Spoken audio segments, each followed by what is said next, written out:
Shah Jahan commissioned the Taj Mahal in 1632, starting a project that employed 20,000 artisans and required over 2 decades of precision marble work. But a persistent legend follows the monument's completion, the claim that the emperor ordered his artisans' hands amputated to ensure no rival masterpiece could ever be built.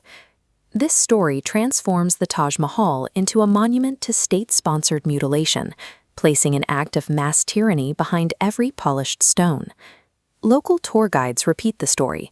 It migrates to internet forums and enters textbooks as historical reality. If an atrocity involving 20,000 victims occurred, we should find physical or documentary evidence to verify the scale of the crime. This requires moving past the local stories to interrogate the 17th century forensic, physical, and archival records. From an archaeological perspective, 20,000 amputations would have required massive medical waste sites or burial pits. No such forensic evidence exists in or around Agra. The contemporary Mughal court records, which documented the emperor's life in granular detail, contain no mention of a mass execution or mutilation of the workforce.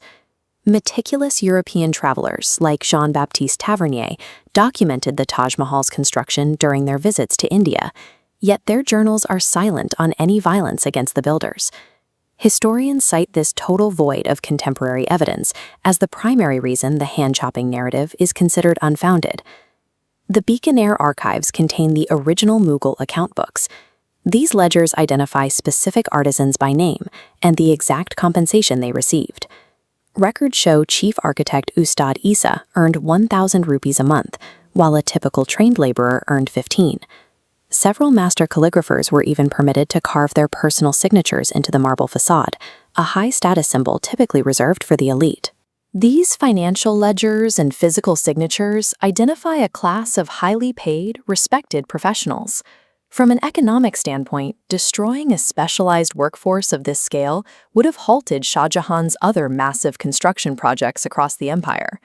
The Taj Mahal supervisor, Ustad Ahmad Lahori, continued his career long after the monument was finished. Shah Jahan commissioned him to design the Red Fort in Delhi, where he worked until his death in 1649. Most of the workforce was moved to Tajganj, a settlement in Agra built specifically to house and support the thousands of artisans needed for ongoing imperial work. For a ruler invested in continuous empire building, maiming his most valuable assets would have been a catastrophic logistical failure. The story follows a well-known global folklore motif, the blinded or maimed architect. These tropes were commonly used to claim a monument was so unique that its builder could never be allowed to replicate it. Historically, Shah Jahan used a legal alternative. Master artisans signed lucrative contracts prohibiting them from working for competing rulers. Over centuries, oral traditions warped this metaphorical tying of hands into a literal account of physical amputation. Dramatic stories are easier to pass down than the nuances of 17th century labor contracts. Descendants of those original artisans still live in Tajganj today, preserving the connection to the 17th century workforce. They continue to practice the pietra dura inlay techniques that their ancestors used to decorate the Taj Mahal.